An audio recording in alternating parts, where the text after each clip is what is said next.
ایک ایسا پروجیکٹ جو نہ صرف چین بلکہ پورے خطے کو ہلا سکتا ہے۔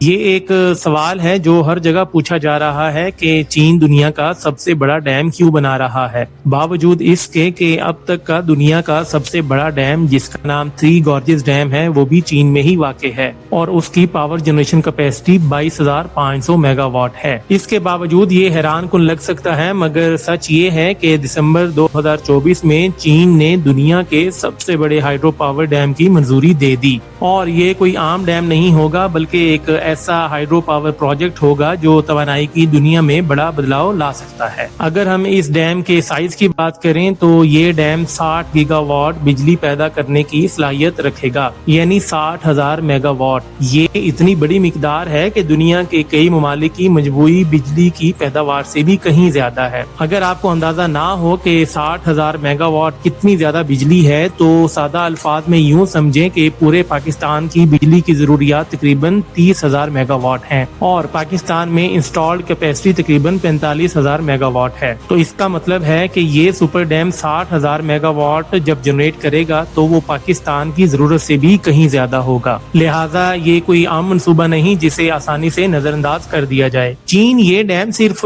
بجلی پیدا کرنے کے لیے نہیں بنا رہا بلکہ اس کے ذریعے اپنی توانائی کا نظام زیادہ مضبوط اور مستحکم کرنا چاہتا ہے تاکہ وہ اپنی معیشت کو مزید طاقتور بنا سکے۔ لیکن یہ سب کچھ صرف بجلی تک محدود نہیں، یہ ڈیم چین کے کوئلے پر انحصار کو نمایاں طور پر کم کر دے گا۔ کوئلے سے بجلی پیدا کرنا نہ صرف ماحول کے لیے نقصان دہ ہے بلکہ چین کے توانائی کے نظام میں عدم استحکام بھی پیدا کرتا ہے۔ اس پروجیکٹ کے مکمل ہونے کے بعد چین زیادہ تر بجلی صاف اور قابل تجدید اور ماحول دوست ذرائع سے حاصل کرے گا، جو نہ صرف اس کے مستقبل کو محفوظ بنائے گا بلکہ عالمی معیشت پر بھی اثرات ڈالے گا۔ لہٰذا یہ سپر ڈیم توانائی کی دنیا میں ایک نیا سنگ میل اور تاریخ ساز پروجیکٹ ہوگا۔ اب ہم آپ کو بتائیں کہ یہ ڈیم تعمیر کہاں کیا جا رہا ہے۔ یہ کسی عام جگہ پر نہیں بلکہ ہمالیہ کے دشوار گزار اور برف سے ڈھکے پہاڑوں کے قریب بنایا جا رہا ہے، جو ایک ایسا مقام ہے جہاں موسم بے رحم اور راستے خطرناک اور تعمیراتی کام کسی معجزے سے کم نہیں۔ یقیناً یہ کوئی روایتی ڈیم نہیں بلکہ جدید ٹیکنالوجی کا ایک شاہکار ثابت ہوگا۔ اس ڈیم میں پانی کو قابو میں لانے کے لیے زیر زمین سرنگوں کا استعمال کیا جائے گا اور ان سرنگوں کے ذریعے ہمالیہ کی فلک بوز چوٹیوں سے پانی نیچے بہایا جائے گا اور اس نیچے بہتے ہوئے پانی کی بے پناہ قوت کو بجلی بنانے کے لیے استعمال کیا جائے گا۔ یقیناً یہ ڈیم چین کی معیشت کے لیے انتہائی اہم ثابت ہو سکتا ہے، لیکن اس کے ساتھ ایک بڑا اور سنجیدہ سوال بھی کھڑا ہوتا ہے کہ کیا یہ منصوبہ صرف فوائد ہی لے کر آئے گا یا اس کے کچھ نقصانات بھی ہیں۔ اس حوالے سے چین کا دعویٰ ہے کہ ڈیم مقامی آبادی کو نقصان نہیں پہنچائے گا، لیکن کیا یہ حقیقت اتنی ہی سادہ ہے جتنا کہ چین بتا رہا ہے؟ اگر ہم ماضی کی بات کریں تو تھری گورجز ڈیم سے یاد آتا ہے کہ اس پروجیکٹ میں کئی لاکھ لوگوں کو اپنے گھروں سے بے دخل کرنا پڑا تھا۔ اسی طرح اس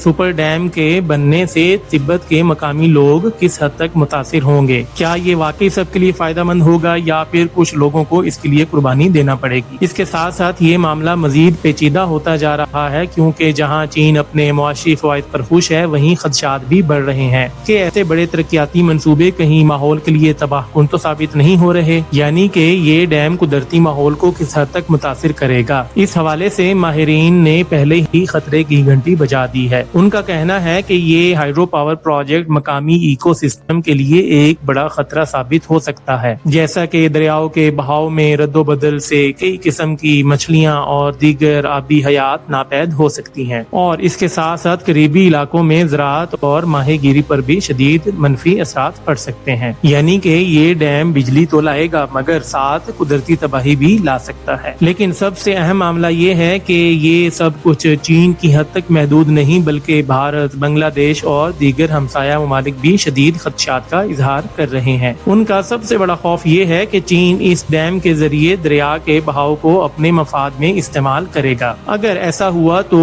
پورے خطے میں پانی کا بحران مزید سنگین ہو سکتا ہے، یعنی یہ ایک ایسا معاملہ بنتا جا رہا ہے جو خطے کے استحکام کے لیے بھی خطرہ ثابت ہو سکتا ہے۔ ماہرین خبردار کر رہے ہیں کہ اگر چین اپنی توانائی کی ضروریات پوری کرنے کے لیے پانی ذخیرہ کرتا ہے تو بھارت اور بنگلہ دیش جیسے ممالک کے لیے تباہ کن ثابت ہوگا۔ وہ ایسے کہ اگر چین زیادہ پانی روک لیتا ہے تو خشک موسم میں بھارت اور بنگلہ دیش کو پانی کی شدید قلت کا سامنا کرنا پڑ سکتا ہے۔ دوسری طرف جب برسات کا موسم آئے گا اور چین کو پانی چھوڑنا پڑے گا تو یہ دونوں ممالک تباہ کن سیلابوں کی زد میں آ سکتے ہیں۔ یہ ممالک پہلے ہی موسمیاتی تبدیلیوں کے باعث شدید سیلابوں اور خشک سالی کا سامنا کر رہے ہیں، اور اس ڈیم کے ذریعے اگر چین نے دریا کے بہاؤ پر مکمل کنٹرول حاصل کر لیا تو یہ بحران مزید سنگین ہو سکتا ہے۔ لیکن چین کے پاس بھی ایک اپنا بڑا ہدف ہے۔ چین نے اعلان کر رکھا ہے کہ وہ 2060 تک کاربن نیوٹرل بننے کا ارادہ رکھتا ہے، اور اس ارادے کو پورا کرنے کے لیے وہ اپنی انرجی کی ضروریات فاسل فیولز کی بجائے